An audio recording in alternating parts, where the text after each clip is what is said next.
Mr. President, it is indeed a great honor and pleasure and a relief and an encouragement to stand here on behalf of those you have selected to honor. By way of giving a vote of thanks and standing on their behalf, I think I'll tell a little bit about each one of them, how they came to play the roles that you have rightly recognized as championship roles in the struggle to bring about democracy.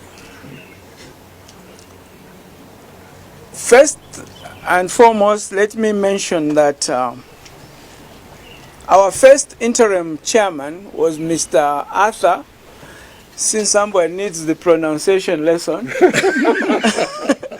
Ngutuluti Winner. Those whose tongues are not very deeply lozy call him Mutuluti. Yeah. But that's why there is the N, is Ngutuluti Luvinda Winner. He, of course, was among our early freedom fighters. He represented UNIP in the United States as a PhD student in the United States at the University of California. And he had to be recalled after he had done his proposal had been accepted.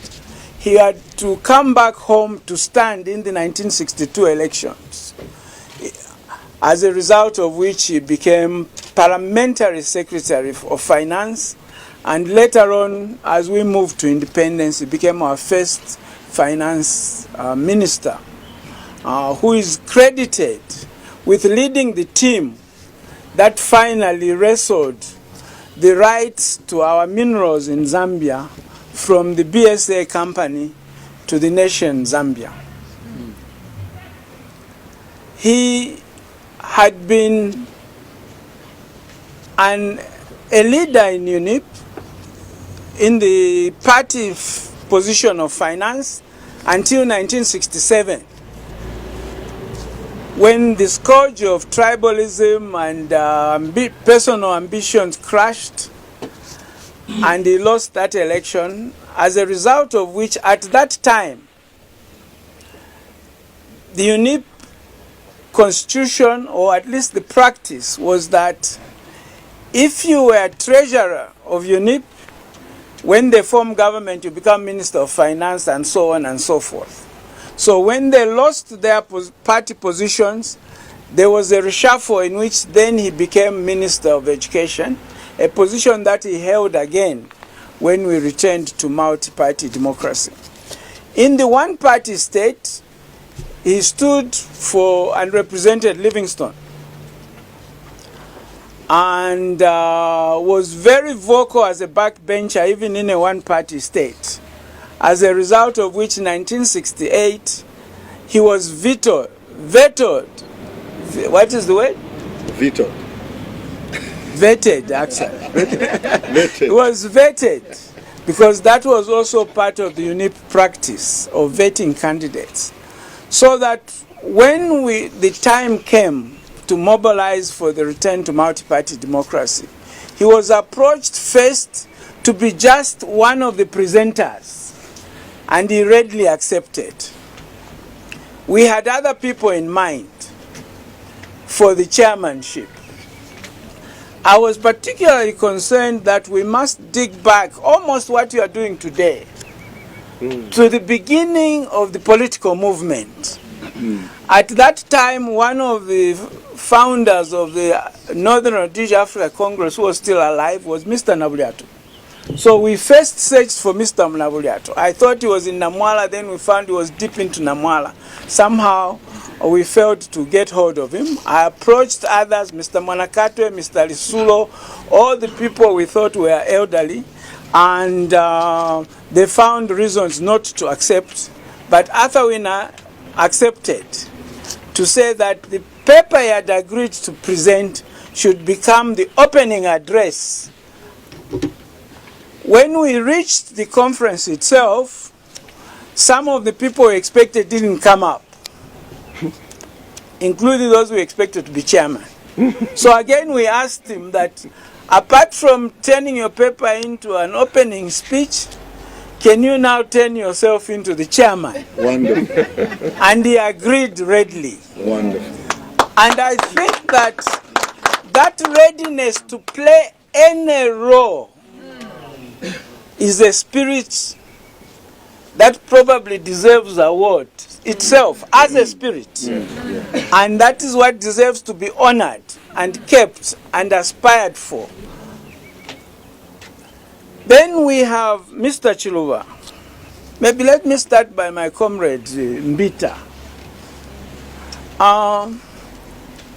I was then chairman of the Zambia Economic Association, which I was slowly politicizing. And some of our members were not very happy with me because they said I was bringing politics into a professional association. But others did come along. So as I was trying to organize, I wanted to meet Mr. Vernon Mwanga and Mr. Chikwanda. And I could only meet them at the golf club. You know, they are kind of bourgeois, so. While I was waiting for them, while they were making their circuit, I met Mbita Chitala. And we sat there and started talking. He presumed that I was also one of these bourgeois, so he first spent time trying to make me understand that he was part of that society, how he played golf in Minneapolis and so on and so forth. Then accidentally he mentioned a name of some of our revolutionary comrades across borders. Ibo Mandaza and Samia Amin of Egypt, Ibo Mandaza of Zimbabwe. And that actually had attended a seminar in which he co-authored the book on the proceedings. Then after that, I told him that those are actually those are part of my character. That is the revolution I'm involved in, a Pan-African movement for democracy. So after that, we got to know each other. And then he became my partner in the footwork of trying to mobilize, particularly after March 1990. One of the areas, because my background, political development, is that basically I'm a socialist. So I really believe that you can't have democracy, you can't have politics without workers. So we went and looked for workers' representative. And he accompanied me when I went to the Copper Belt. I had already for 3 years before that been a resource person in the union movement, at which I was, I think, preaching. So when we met Mr. Zimba and Mr. Sampa, they insisted that we must meet the chairman general, Mr. Chiluba. So we moved on to Kitwe and met Mr. Chiluba. And then we laid out our plan that apart from the tradition or African approach to change through military coups, we had another pathway through an open democratic national convention. He bought into that. And then we agreed to divide ourselves. At that time, I thought the union leaders had international linkages to finance and so on, particularly ILO, and that we agreed that we'll split the responsibility. Mbita and myself would take charge of organizing, and Mr. Chiluba and Mr. Zimba would take care of finance, because at that time they were about to go to Geneva and we had great hopes that they'll bring sacks of money. The sacks did not come and they overstayed. Meanwhile, there was the Luchembe coup, which really frightened me, that Zambia might also fall into the African trap of producing Master Sergeant Doors, Bokasas, and all these other crazy people. So we said that whether the Chilubas and Zimbas are here or not, we must go forward, because we don't want the coup option. So we started organizing. Before the fruits of organizing could take place, they returned. And before that, I must say that we were planning, in the hope of sacks of money coming from Europe, we were planning to actually have the meeting at Musotunya Hotel. I had started drafting what I was going to call the Musotunya Declaration, which ended up actually being the resolutions of MMD. And I remember taking my first draft to Mr. V.J. Mwanga's house, and we went over it. But when the money did not come, we had to adjust our program. That's another lesson. We had to adjust our plans to fit our pockets, which were basically empty. So we chose the cheapest hotel forum, Garden, and the shortest distance, Lusaka, to hold that meeting. So that's how then Mr. Chiluba and Mr. Zimba got involved in it. My brother Levi was not at Garden. At Garden we had several lawyers. Professor Ndulo was there, but he was on leave from some international job he was holding. And he's the one who wrote me a note that as you are choosing the leaders for the interim committee, make sure that there is a legal committee because the issues are constitutional. So that's when we quickly introduced a legal one. The lawyers we had were Mundia Skatana, Munalula the judge, the present judge.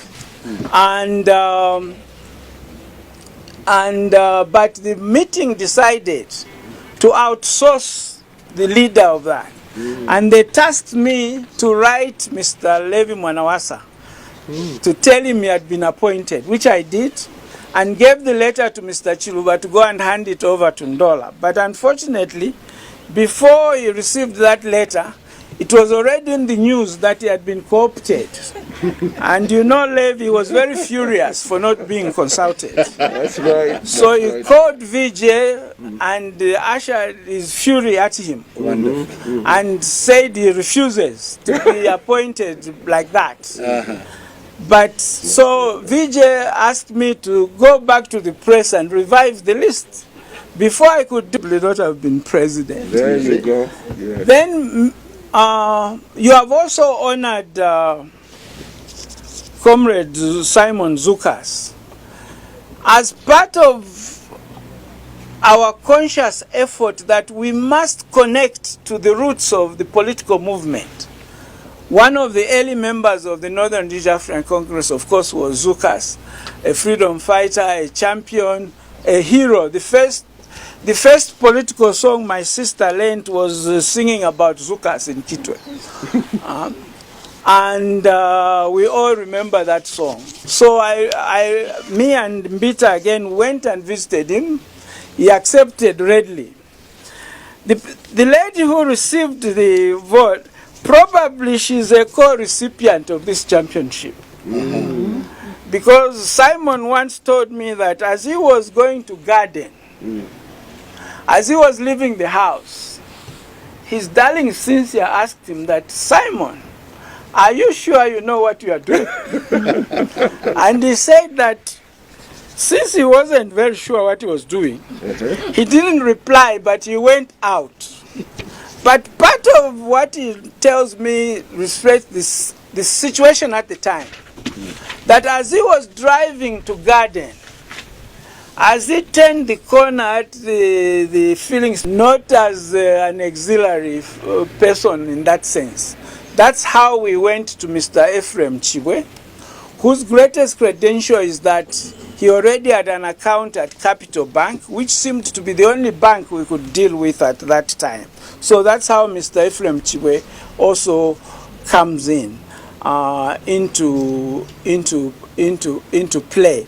So that this is the background of the people that you are honoring, and they truly deserve. What is most important, I think, before I leave, it is not unusual for me to receive notes like this.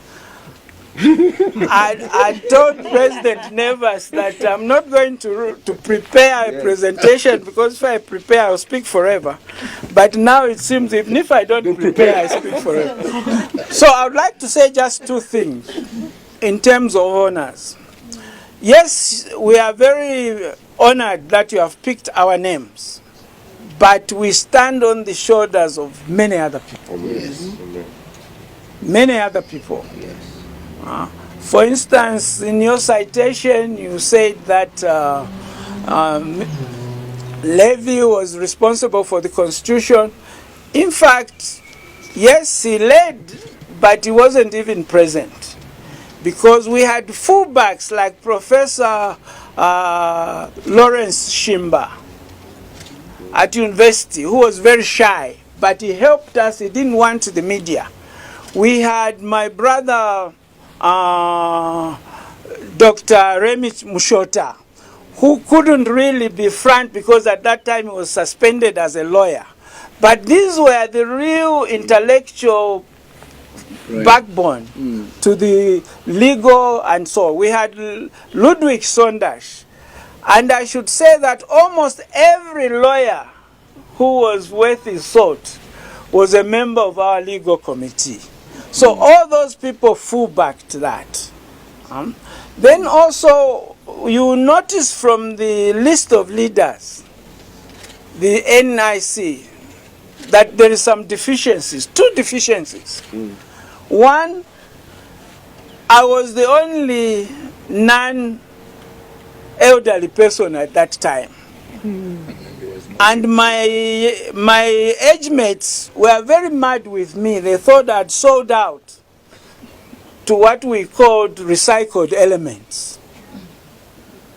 So that I had to plead with them to excuse me and say, no, but we have the secretariat. So a lot of other people became active participants in the secretariats. A lot of our most educated professionals in different sectors, health and so on, also should be back. So the other missing link was women. And therefore in the secretariat we also ensured that the women were part of the secretariat. Edith Nawaki deserves a special mention, because when I went to Garden, I arrived there, I was alone. There were no chairs prepared. And the officers there, the managers there, had received instructions from Mr. Theo Bu, who was in London, asking them not to allow us, because the intelligence of Zambia had communicated with him that his hotel was going to be used by rebels.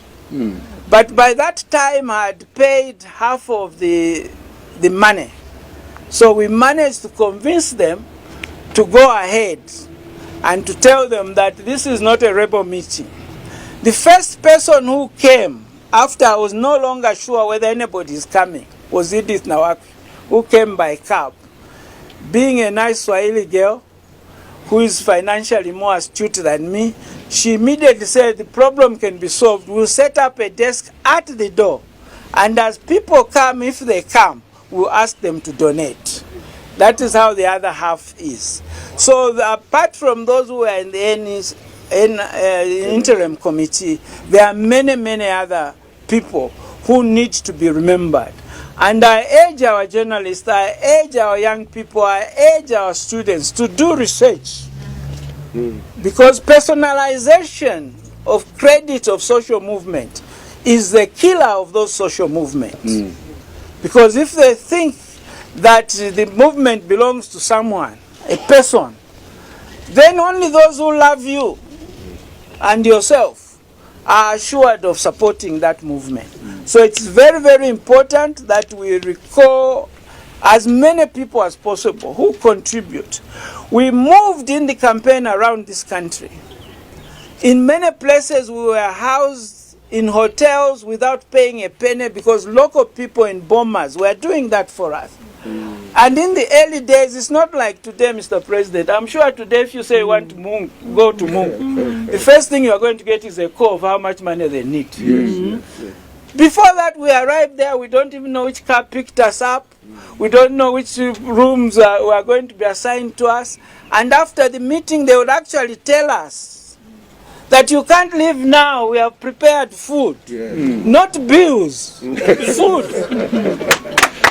That again is the spirit that should be honored, revived. Because without that spirit, then it's not genuine. Even if you get 1,000 people, if they are there because you have paid them, they might as well not be there. Right. So that the history of MMD is full of lessons such as those. I'm sure I've exhausted my time, but I would like, on behalf of the colleagues that you have honored by name, and the colleagues that may not have been named, but who we know were there, the countless people, to say a big thank you. As you indicated, in many ways, this is the first time we recognize the contribution of those who returned multi-party democracy to Zambia. All these awards of heroes of Zambia all come from the independence movement, the pre-multi-party return movement. That is not right. If we have this confusion, it's because you see you can't leave a vacuum in your history, because that vacuum goes into your mind. And the spirit of those who could recognize that our national train is off rail, needs to be brought back, is a very important spirit. So that what you have done as a party is commendable. But I should also tell you that MMD was not born as a party. MMD was born as an idea, a program for the whole nation. For Zambians to be free to form or not form parties of their association. So even the parties which are not MMD need to look back at the spirit that formed MMD. They have also the responsibility to not only to honor, but to fulfill that promise. Because we told Dr. Kaunda that Zambians are mature enough to be trusted with the vote, that they will not sell their vote, but now they are. We said Zambians are mature enough to hold politics without violence, now they are violent. So that I'm so ashamed to face Dr. Kaunda, because we promised so much, we criticized him so much. And I know the criticism were genuine, and they were right. And the correction we were putting forward are the correction that must continue to be put forward. That must continue to be put forward, because they are right.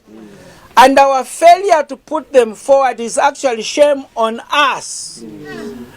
I was hesitant to come actually to accept, because I wasn't sure that we are champions. Because a champion is the guy who wins. We have not won. You are. We have not won. The battle for democracy is probably back to the same confusion. Yes, we've made a move forward, but it is not irreversible. And it must be advanceable. And that is our challenge. And I accept this honor on behalf of my colleagues, with the encouragement that our spirit is not dead, that our spirit is in you. But I urge that not only you as MMD, the party, but every party in Zambia must have that spirit. Every citizen of Zambia, even outside party politics, must have that spirit. Otherwise, we will fail to go forward where we should be. Amen.